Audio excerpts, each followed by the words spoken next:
عزت مند سننے والوں، السلام علیکم۔ میرے دوستو، آج میں مسلک پرستی کتاب پڑھ رہا تھا۔ یہ کتاب منور سلطان نے محمد حنیف صاحب کی امام پر لکھی تھی اور مسجد توحید road, post box number 7028، Keamari, Karachi. ویسے تو انہوں نے بڑی موٹی کتاب بنا دی ہے اس کو، مسلک پرستی۔ حالانکہ اس کے اندر جتنی تحقیق ہے وہ ڈاکٹر مسعود الدین عثمانی رحمۃ اللہ علیہ والی ہے، اسی سے یہ فائدہ اٹھا کر آگے لوگوں تک یہ حق اور سچ کی باتیں آگے پھیلا رہے تھے۔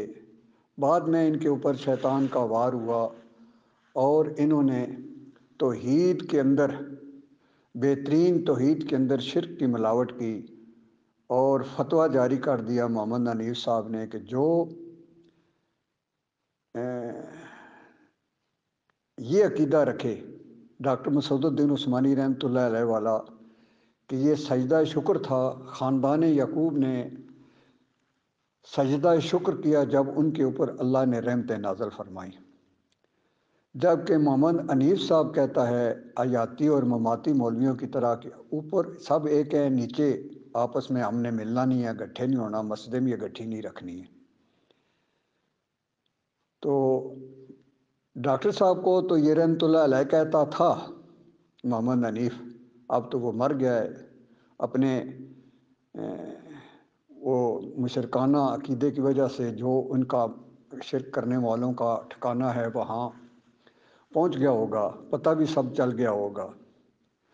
بہرحال اس کتاب کے پڑھنے سے پتہ چلا کہ یہ جو تبلیغی جماعت سے آئے تھے، نکلے تھے، ان کے اندر وہ جراثیم موجود تھے، تبلیغی جماعت والے۔ جس طرح وہ کہتے ہیں نا کہ کچھ ڈاکٹر صاحب نے کہا تھا کسی تقریر کے اندر، کچھ لوگ ہوتے ہیں مرد جن کے اندر زنانہ خصلتیں ہوتی ہیں، اور کچھ زنانہ قسم کے لوگ ہوتے ہیں جن کے اندر مردوں والی خصلتیں ہوتی ہیں۔ تو محمد حنیف مسلمانوں کی جماعت کے اندر تو آ گئے اور مرد مجاہد بننے کی کوشش بھی کی، لیکن ان کے اندر جو خصلت تھی وہ دیوبندیوں والی تھی، تبلیغی جماعت والی۔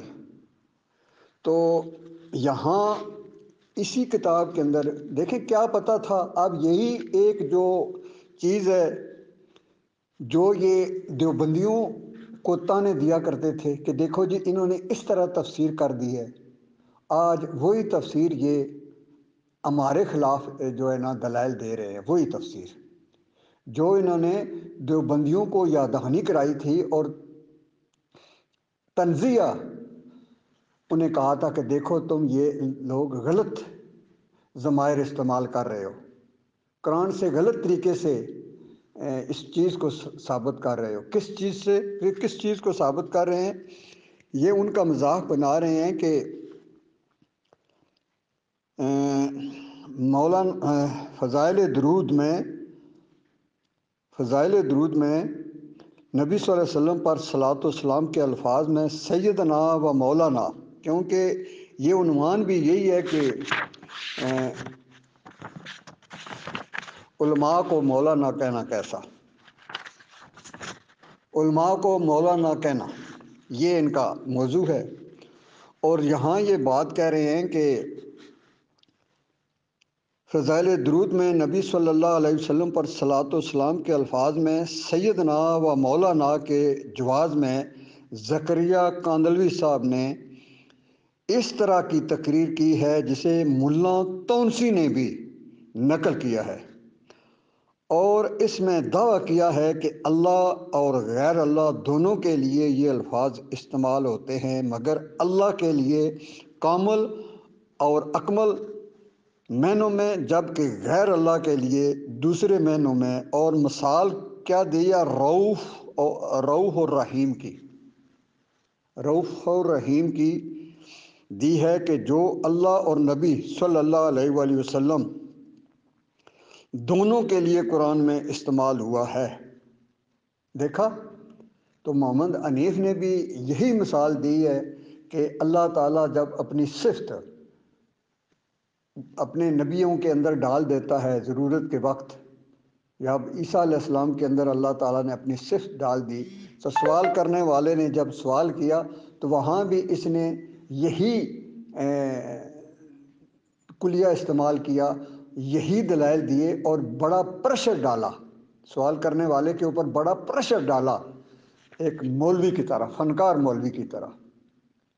تو میں اب یہ پڑھ رہا تھا تو مجھے محمد حنیف یاد آ گیا کہ اوہو، اس نے بھی تو دیکھو مومنوں کے خلاف یہی دلائل دینے کی کوشش کی تھی کہ اللہ بھی رحیم ہے، اور نبی علیہ السلام کو بھی اللہ تعالیٰ نے رؤوف الرحیم کہا ہے کہ نہیں کہا ہے؟ ہیں؟ آیت پڑھی باقاعدہ اس کے سامنے۔ تو ملائکہ نے سجدہ کیا ہے کہ نہیں کیا ہے؟ کیا ہے؟ نہیں کیا؟ کیا ہے کہ نہیں کیا؟ بتاؤ۔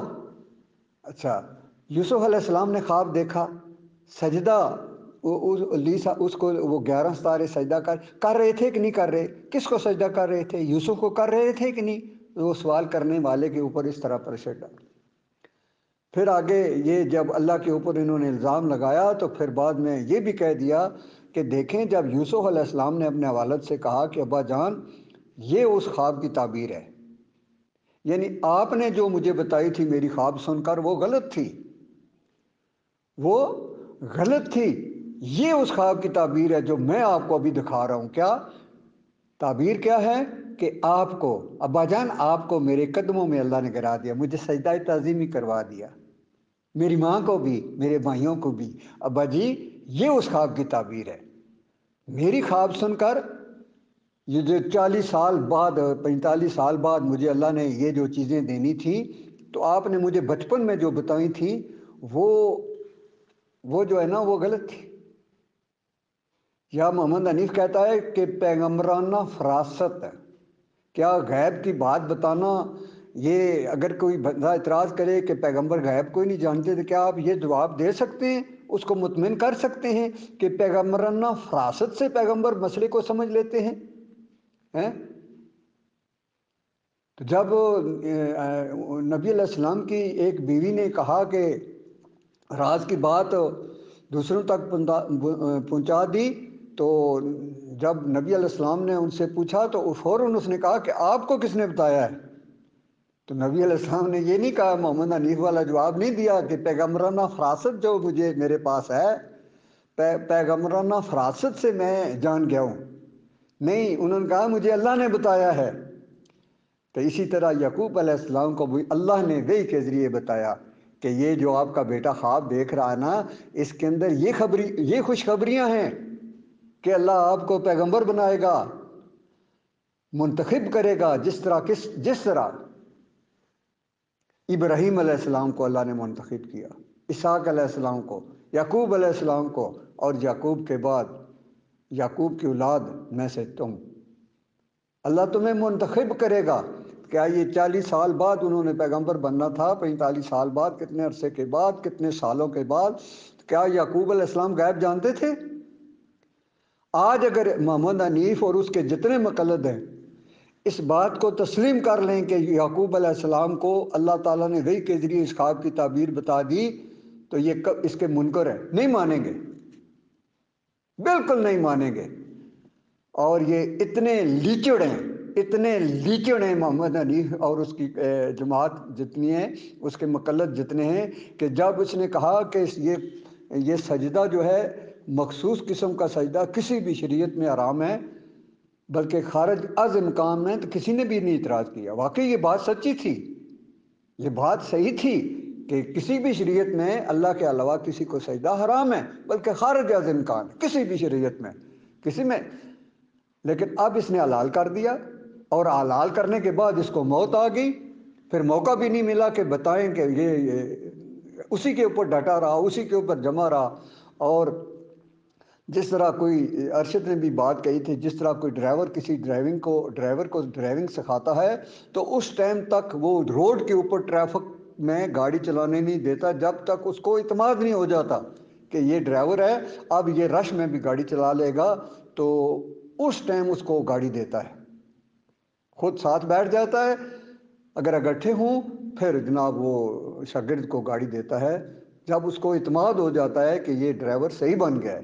تو دیکھیں محمد حنیف نے مرنے سے 100 سال کے قریب چلے گئے تھے، 100 سال کے ہو گئے تھے، لیکن ہمت نہیں پڑ رہی تھی کہ کسی کے حوالے کر دو بیماری کی حالت میں۔ اور پھر جناب دیکھیں کہ مرنے سے تقریباً 2-3 دن پہلے یا ہفتہ پہلے کر لو، یا 2 ہفتے پہلے کر لو، اس نے جناب مجبوری کی حالت میں کہ اب میں نہ چل سکتا ہوں، نہ بول سکتا ہوں، نہ توبہ کر سکتا ہوں، کچھ بھی نہیں ہے، سارے موقع ختم ہو گئے ہیں۔ پھر جناب انہوں نے اس ڈاکٹر عمر خطاب جو ایک مجاہد تھا، آج اگر وہ زندہ ہوتا تو کبھی بھی عمر خطاب کے بیٹے یہ ذمہ داری قبول نہ کرتا، بلکہ اس کے اوپر کفر شرک کا فتویٰ لگاتا۔ لیکن اس کے فوت ہونے کے بعد اس کے بیٹے جو تھے وہ جس طرح ایک گھوڑا ہوتا ہے نا، گھوڑا جب وہ گھوڑا پان اس سے ختم ہو جاتا ہے نا، تو پھر اس کو گدھا ریڑے کے آگے اس کو لگا دیا جاتا ہے، پھر وہ ریڑے کے قابل رہ جاتا ہے۔ اس طرح جب ڈاکٹر عمر خطاب صاحب فوت ہو گئے تو یہ جو ان کے اندر جو مجاہدانہ ایمان والی روش تھی، جراثیم تھے اور قوت تھی، وہ ختم ہو گئی۔ جب ختم کس نے ختم کی؟ تو پھر یہ محمد حنیف کے محمد حنیف ان کے لیے بہت بڑا طاغوت، احمد بن حنبل سے بھی بڑا طاغوت، اور یہ عمر خطاب کے بیٹے اس طاغوت کے پجاری بن گئے، اس طاغوت کے پجاری بن گئے۔ اور شورا کو اور پوری جماعت کو مطمئن کرنے کے لیے کہتا، جب ان کو نامنیٹ کیا گیا، نامزد کر دیا گیا، اس کو ذمہ داری دے دی گئی، سائن ہو گئے، پھر اس نے کہا جی دعا مانگو۔